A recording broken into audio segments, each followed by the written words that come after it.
En este vídeo vamos a estudiar el último apartado de la unidad de física nuclear que estamos estudiando en los últimos días.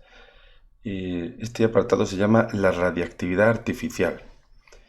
Bueno, en vídeos anteriores hemos estudiado la radiactividad natural, procesos radiactivos que ocurren de manera espontánea en la naturaleza sin intervención del hombre, como por ejemplo el proceso de desintegración alfa, la desintegración beta, beta menos, beta más, la emisión de radiación gamma. Son procesos nucleares radiactivos que ocurren de manera natural, no hace falta inducirlos de ninguna manera, ¿vale? Ahora vamos a estudiar procesos que son provocados por el ser humano en laboratorio o en un acelerador de partículas. Y se llaman radiactividad. Estos procesos se llaman radiactividad artificial, porque claro, están provocados por la intervención humana. Bien, si tú quieres provocar un proceso nuclear, ¿qué tienes que hacer? Pues naturalmente habrá que perturbar un núcleo. ¿Cómo se hace eso? Pues bombardeando ese núcleo, es decir, lanzando contra él partículas. Pueden ser partículas alfa, beta, neutrones, otros núclidos. Es decir, se trata de coger un núcleo que en sí es estable, no se desintegraría, si no se le hace nada, no se desintegra, pero si se le lanzan partículas, a modo de proyectiles, se le lanzan partículas alfa, beta, neutrones, otros núcleos, pues eso provocaría que ese núclido que era estable se rompa, se desintegre, ¿vale? Bueno, estos procesos radiactivos artificiales también se llaman reacciones nucleares, por analogía con las reacciones químicas que conocéis muy bien. Se trata de procesos en los que pues, tienes unos reactivos que serán los núclidos y partículas que reaccionan entre sí, y esos son los reactivos, y luego habrá unos productos que serán los núclidos y partículas resultantes, ¿vale? Y se van a representar igual que las reacciones químicas, con esta flechita de reacción que ya hemos utilizado para representar los procesos radiactivos naturales, que también serían reacciones nucleares, lo que pasa es que serían reacciones nucleares naturales. Bueno, aquí tenemos, a modo de ejemplo, uno de los primeros procesos radiactivos artificiales que realizaron Rutherford y Chadwick. Por ejemplo, aquí tenéis un núclido. Si tú coges un núclido de nitrógeno 14 y lanzas contra él partículas alfa, que recordemos que eran núcleos de helio con 2 protones y 2 neutrones, pues este núclido de nitrógeno se convierte en uno de oxígeno. Es decir, digamos que incorpora uno de los protones que lleva esta partícula, incorporaría un protón y 3 neutrones. No, perdón, un protón y 2 neutrones, eso. Vale, este núcleo de nitrógeno incorporaría uno de los protones que tiene esta partícula alfa y los 2 neutrones, ¿vale? De modo que quedaría un protón libre, que es el que sale aquí, ¿veis? Entonces, claro, si este núcleo de nitrógeno que tiene 7 protones le incorporas un protón más, pues ya su número atómico sería 8, como veis aquí, en el hidrógeno, en el oxígeno. Y si incorpora 2 neutrones, aparte de ese protón, está añadiendo 3 nucleones, ¿verdad? Un protón más 2 neutrones, 3 nucleones. Por eso su número másico pasa de ser 14 a 17. ¿Veis? Y queda un protón que saldría disparado después de la colisión, sale disparado, entonces es otro producto de la reacción. Es decir, una forma de convertir nitrógeno en oxígeno es esta, lanzándole partículas alfa. Otro ejemplo de reacción nuclear, pues se coge un núcleo de berilio, ¿vale? 4,9, se le lanza contra él una partícula alfa Y el resultado, pues fijaros lo que ocurre. Los dos protones que tiene esta partícula alfa se incorporan al núcleo de berilio, convirtiéndose por tanto en carbono. ¿Veis? Pasa el 4 pasa a ser 6. ¿Vale? ¿Y qué más incorpora? Pues incorpora, aparte de esos dos protones, incorpora también uno de los neutrones. Entonces, por eso, claro, en total, este núcleo de berilio se ha apropiado, digamos, hablando así, de dos protones y un neutrón de la partícula alfa. Y su número másico aumentaría en 3. Como veis, pasa de 9 a 12. Y queda un neutrón que saldría lanzado, saldría despedido. ¿Veis? Es una forma de convertir unos núclidos en otros. Esto se llama transmutación de los elementos. Es decir, un elemento se convierte en otro elemento. Esto no ocurre en las reacciones químicas. En las reacciones químicas hay reorganización de los átomos. Es decir, los átomos se separan y se unen de otra manera, formando nuevos enlaces químicos. Pero no se modifican los átomos por dentro. ¿Vale? Eso es importante, una diferencia importante entre reacciones químicas y nucleares. En las reacciones químicas no se modifican los núcleos, no hay cambio de elemento químico. Hay cambio de sustancia química porque se rompen unos enlaces químicos y se forman otros. Unas sustancias químicas determinadas se convierten en otras distintas. Pero aquí no. Aquí el cambio es más profundo. Es que un átomo concreto de un elemento se convierte en otro elemento. Fijaros, nitrógeno se convierte en oxígeno. Y berilio se convierte en carbono. ¿Vale? Bueno, pues estos son ejemplos. No hay que saberlo de memoria, pero hay que entenderlos, eso sí. Bueno, aquí en el libro también se habla de las investigaciones de Joliot y Joliot-Curie, que obtuvieron isótopos radiactivos al bombardear elementos como aluminio, boro o magnesio con partículas alfa, igual que aquí, ¿no? Bueno, aquí tenemos otro ejemplo de reacción nuclear, un poquito más compleja que esta de aquí. Vamos a estudiarlo, vamos a verlo. Partimos además está representado aquí un esquema, un diagrama. Estas bolitas verdes y rojas representan los protones y neutrones.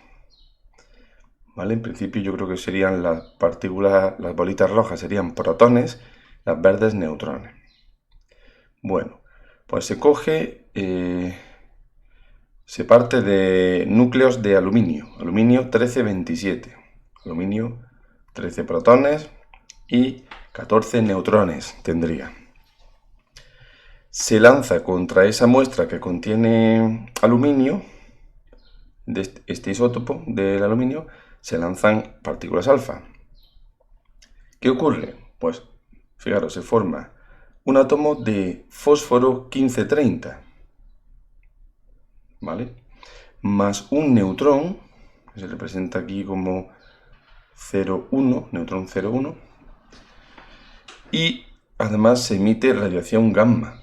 O sea, este núcleo resultante queda excitado y con una cantidad de energía superior a la fundamental, y entonces esa energía es liberada en forma de radiación electromagnética de alta frecuencia, que es la radiación gamma.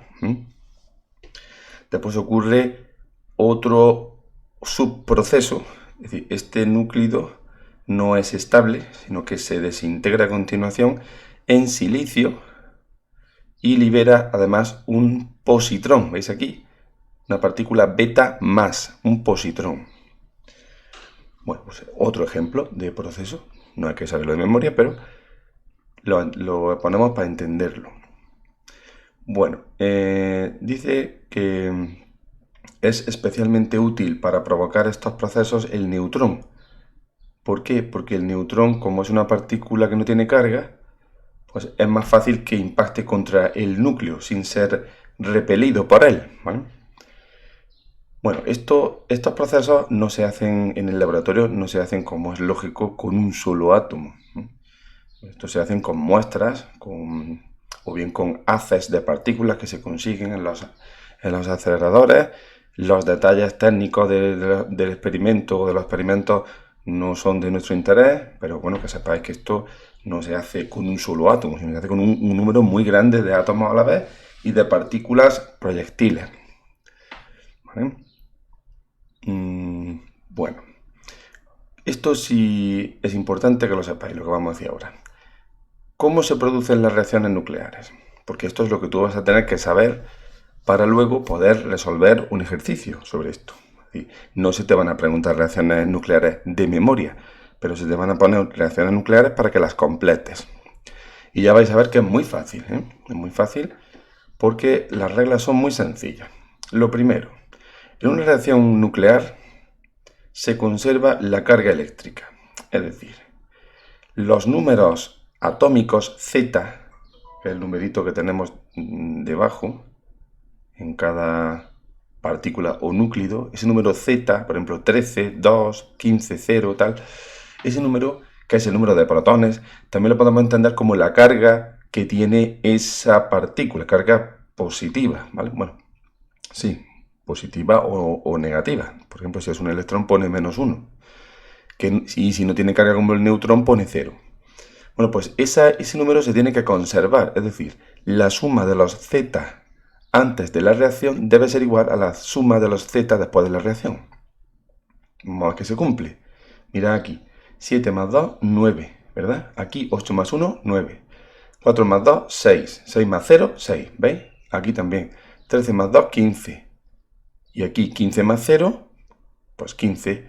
Los rayos gamma no son partículas, son fotones, son radiación, son energía, radiación electromagnética. Así que eso no tiene carga, ¿vale? 15 más 0, 0, 15. Y aquí, pues en este proceso también 15. Y aquí 14 más 1, 15, ¿veis? Se cumple siempre. Entonces, eso es importante saberlo, porque eso te va a permitir averiguar el número atómico Z que corresponda con algún núcleo o partícula que te pongan como incógnita. Después vamos a ver ejercicios de esto, es muy fácil, ¿eh? Segunda cosa que se cumple, que se conserva, el número de nucleones. Es decir, el número másico A arriba se tiene también que conservar. 27 más 4, 31. Y aquí 30 más 1, ¿veis? 31. Aquí 30, aquí 30. Aquí 14 más 4, 17. Perdón, 18. 18. Pues aquí 17 más 1, 18 también. 9 más 4, 13. Arriba y a la derecha 12 más 1, 13. ¿Veis? Se cumple. Se tiene que conservar el número másico, es decir, el número total de nucleones. En estas reacciones también se conserva el momento lineal o cantidad de movimiento de las partículas. El momento lineal es esa magnitud que es una magnitud vectorial que se representa con la letra P y que es igual a la masa por la velocidad de la partícula. Bueno, estos procesos nucleares son colisiones, son choques. Cuando se producen choques, la suma de los momentos lineales antes y después del choque, suma vectorial, ojo, debe conservarse, ¿vale? Porque si aplicamos la segunda ley de Newton, que dice que la fuerza total es igual a la derivada de P del momento lineal total, en este caso, respecto al tiempo, si en un proceso de estos las fuerzas que actúan son fuerzas internas, no hay fuerzas externas. Si chocan una serie de partículas, entonces no hay fuerzas externas, sino internas, solo entre ellas. Por tanto, si la fuerza externa total es 0, la derivada de P respecto al tiempo debe ser 0. Por tanto, P tiene que ser constante. Bueno, esto es algo que se aplica cuando se resuelven problemas de mecánica de colisiones, que es algo muy interesante, pero que no forma parte de los contenidos que se piden en selectividad y por eso no lo hemos estudiado. En primero de bachillerato no sé si lo estudiasteis o no, está en el programa, pero bueno, a veces es muy complicado darlo todo, pero bueno, no pasa nada porque esto no lo vamos a utilizar, no nos van a poner problemas en los que tengamos que calcular la cantidad de movimiento de los núcleos antes o después de la reacción, ¿vale? Así que eso no lo vamos a utilizar, que sepáis que se cumple, pero no se va a utilizar. Y también se conserva el conjunto masa-energía. Se habla de conjunto masa-energía porque ya sabéis que según la ecuación de Einstein es igual a mc al cuadrado y una equivalencia entre masa y energía. Es decir, la energía masa, la suma de energía y de masa antes de la reacción nuclear debe ser igual a la suma de energía y masa después de la reacción nuclear. Esto sí se utiliza mucho. Todos estos procesos, todos estos leyes de conservación son las que se aplican en una reacción nuclear. Si os dais cuenta, se trata de que se conserva la carga eléctrica, se conserva la masa-energía y, bueno, se conserva el número de nucleones. En los procesos nucleares son procesos en los que hay cambios, pero también hay cosas que se conservan. Y todas estas cosas que se conservan son las que nos sirven para poder determinar pues, cosas que nos pidan en los ejercicios. Por ejemplo, mirad, bueno, antes de eso. Esto se utiliza mucho, esto de la conservación del conjunto masa-energía, se utiliza mucho para determinar qué energía se ha liberado en una reacción nuclear, ¿vale? Porque claro, si la masa de los reactivos es mayor que la masa de los productos de la reacción, pues ese déficit de masa, esa delta de M, defecto de masa, pues se habrá convertido en energía, lógicamente, porque se tiene que conservar el conjunto masa-energía. Pues esa energía, ese defecto de masa, lo podemos calcular y a partir de ahí determinar cuál es la energía liberada de la reacción nuclear concreta. ¿Vale? Lo vamos a ver después en ejercicio. Entonces, resumiendo, pues esto, ¿qué hay que saber de esta página? Pues estas leyes de conservación, saber aplicarlas. Bueno, y saber también, si en un momento dado se te preguntara ¿cómo se produce una reacción nuclear? ¿O qué magnitudes se conservan? Cosas así, ¿vale? Mira, este ejercicio que hay aquí es útil que lo hagáis. Se trata de completar estas reacciones nucleares. Para completarla, utiliza la conservación de Z y de A, ¿vale? Por ejemplo, mira, voy a hacer yo esta de aquí. Dices Na, o sea, sodio 23 más hidrógeno 2 reaccionan, colisionan estos núclidos y producen sodio 24 más puntos suspensivos. Bien, fijaros, 11 más 1 es 12, ¿no? Entonces aquí, si tenemos 11, lo que pongamos aquí, ¿qué tiene que tener como Z? Pues 1. Y aquí tenemos 23 más 2, 25. Y aquí hay 24. Lo que pongamos aquí, ¿qué número másico A debe tener? Pues 1 también. Es decir, sería un núclido que tiene 1, 1. ¿Ese qué núclido es? El hidrógeno. Por tanto, aquí pondríamos H1, 1. ¿Vale? Así se haría. Vosotros intentad hacer este entero. Mira, en Edmodo, en la carpeta documentos, tenéis el solucionario de este libro de texto. Así que podéis acceder, podéis hacer el ejercicio y luego ver el resultado, ¿vale?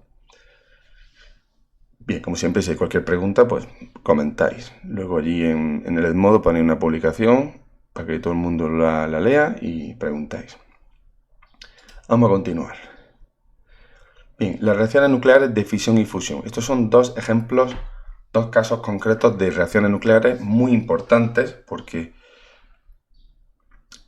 son, bueno, sobre todo la fisión nuclear es la base de la producción de energía a escala industrial utilizando este proceso nuclear.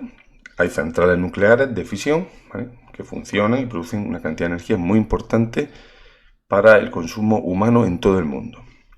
La fusión nuclear lleva décadas investigándose. También todavía no se puede explotar a escala industrial, pero vamos por buen camino. Se espera que en los próximos años se consigan cosas, porque la energía de fusión es una energía que no produce o produce muchos menos residuos nucleares que la fisión. El problema de la fisión es que produce residuos nucleares y esos residuos hay que tratarlos, ¿vale? Mientras que la fusión pues no produciría o produciría muy pocos. Pero la fusión es muy compleja de conseguir a escala industrial para que sea rentable. Pero se está investigando, ¿eh? Bueno, pues vamos a ver, esto tenéis que conocerlo muy bien, qué son las reacciones nucleares de fisión y de fusión. Concretamente se va a preguntar en los exámenes, de selectividad y en los que yo os haga. Bueno, vamos a ver. La fisión nuclear, ¿qué es? Pues la palabra fisión significa rotura, romper algo, ¿eh? Pues claro, fisión nuclear, ¿qué será? Romper un núcleo, ya está. Es decir, es un proceso en el que un núcleo, que suele ser un núcleo de masa elevada, es decir, uranio, plutonio, cosas así, ¿no? Pues se rompe en dos, al menos en dos, o en más, núcleos más pequeños. En ese proceso se libera energía. ¿Bien?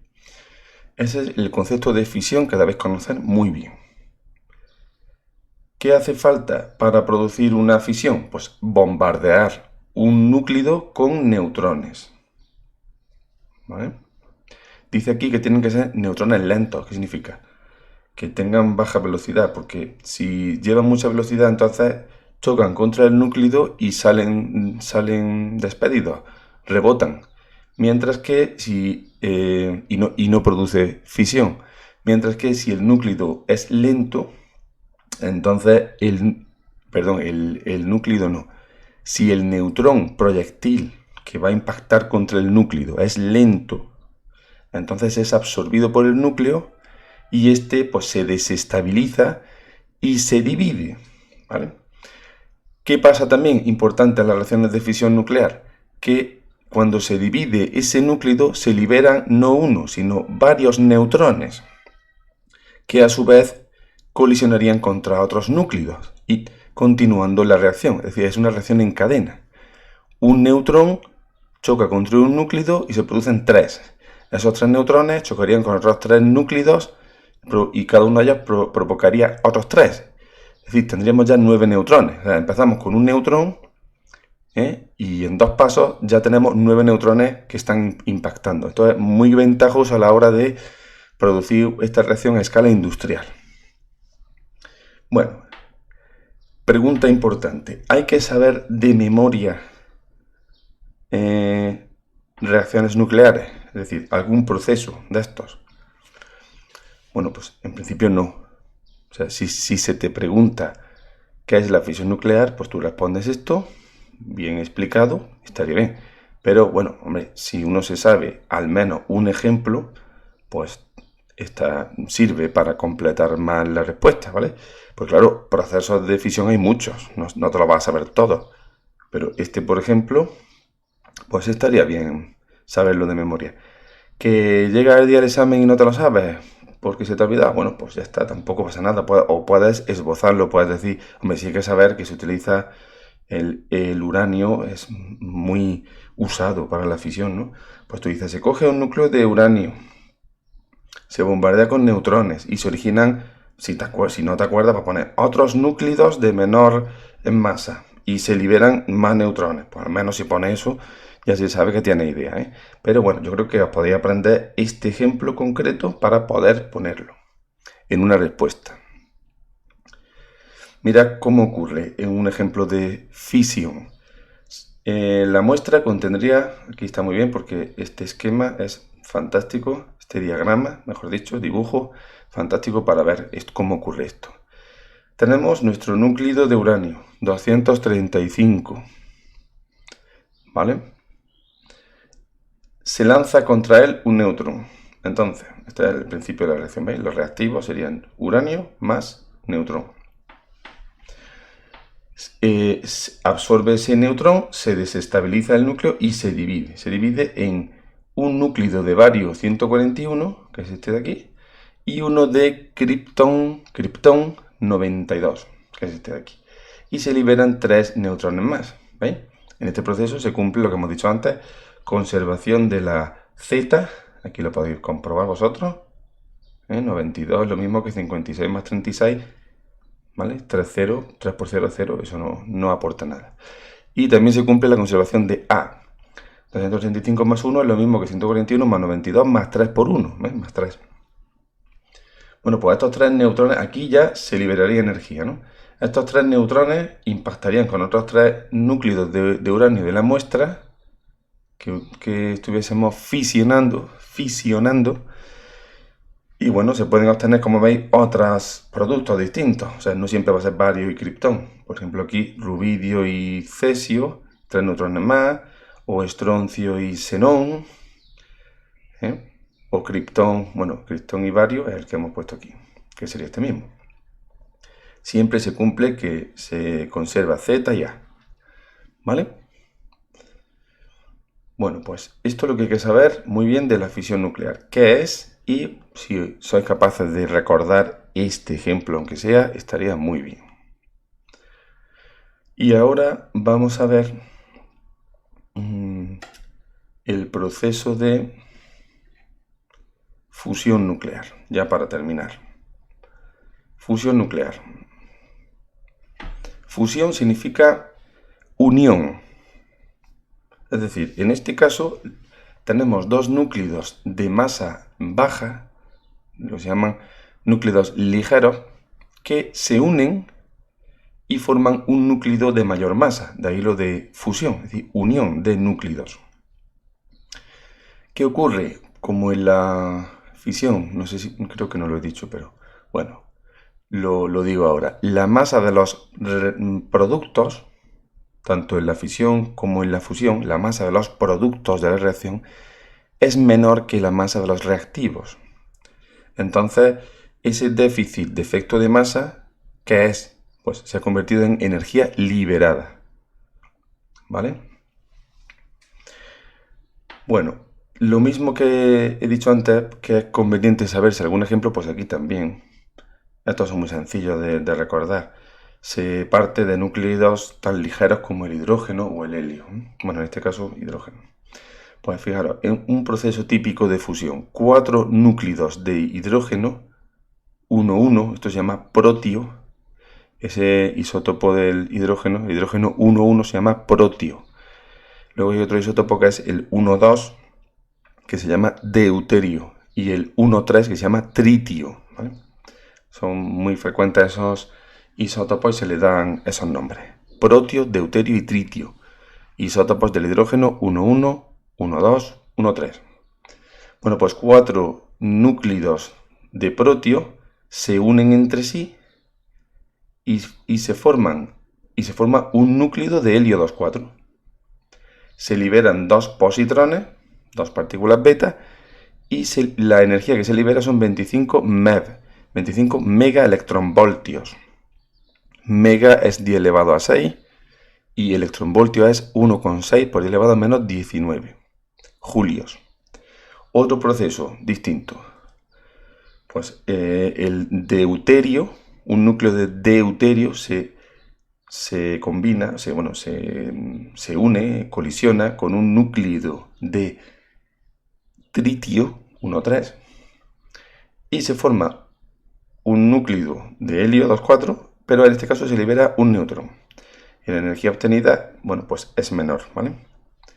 Aquí lo tenéis representado este proceso con bolitas verdes y rojas. Ya sabéis que las bolitas verdes pues serían los neutrones, las rojas los protones.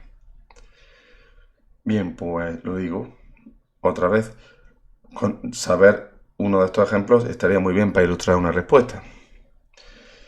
¿Vale?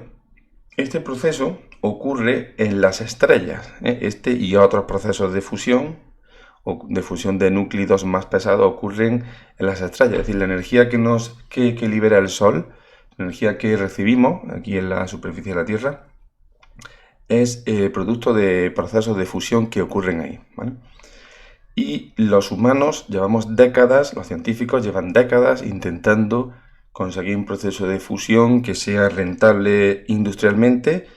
Están ahí, es muy complejo, por eso todavía no... Vaya, hay resultados ya, pero todavía no se pueden explotar como si se explota la fisión nuclear, ¿vale? Bien, yo creo que ya esto es lo esencial de este asunto. Lo que hay a continuación en el tema, pues bueno, podéis leerlo si os apetece, pero no es algo que se vaya a preguntar, por tanto no lo voy a explicar. ¿Vale? Bien. Entonces, quiero volver a una cosa que vimos al principio de este tema. A ver. Si llego... A ver. Aquí, bien. Esto era el principio del tema, cuando representábamos para cada nucleón, para cada núclido conocido, la energía de enlace por nucleón en MeV frente a número másico. Y decíamos, un núclido es tanto más estable cuanto mayor sea esta energía de enlace por núcleo. ¿Cuáles son los núclidos más estables? Pues los que están en torno a un número másico de 60. Los que están por aquí, pues son menos estables, o los que están por aquí. Los núclidos que están por aquí tienen o tienen tendencia o se pueden estabilizar si se fusionan. Efectivamente, si núclidos con A bajo se fusionan, pues se convertirían en núclidos de esta zona. ¿Veis? Por eso la fusión ocurre. Es un proceso que se puede producir porque da lugar a núclidos más estables. Ya sabéis siempre que los procesos naturales evolucionan en el sentido de menor energía, en este caso, claro, mayor energía liberada en la formación del núcleo y también de mayor entropía. Pues claro, si unos núcleos que tienen baja en energía de enlace se fusionan y liberando energía, pues eso es ventajoso energéticamente y son procesos que se producen. Los núcleos ligeros, por tanto, ¿veis? Tienen tendencia a la fusión. Y los núcleos pesados, estos de aquí, uranio, y lo veis, tienen tendencia a cómo pueden convertirse en núcleos más estables. Pues rompiéndose, fisionándose. Si se rompen, su energía de enlace por nucleón aumenta. ¿Vale? Esto es una cosa que expliqué al principio y bueno, pues ahora queda mejor comprendida, creo yo. Muy bien. Pues esto es todo en cuanto a la explicación de este último apartado. Ya no va a haber más vídeos de teoría de esta unidad, salvo que sea necesario por algo. Y voy a poner también otro vídeo, pero en este caso resolviendo unas cuestiones que hay en relación con reacciones nucleares en el documento que tenemos de exámenes de selectividad. Muy bien.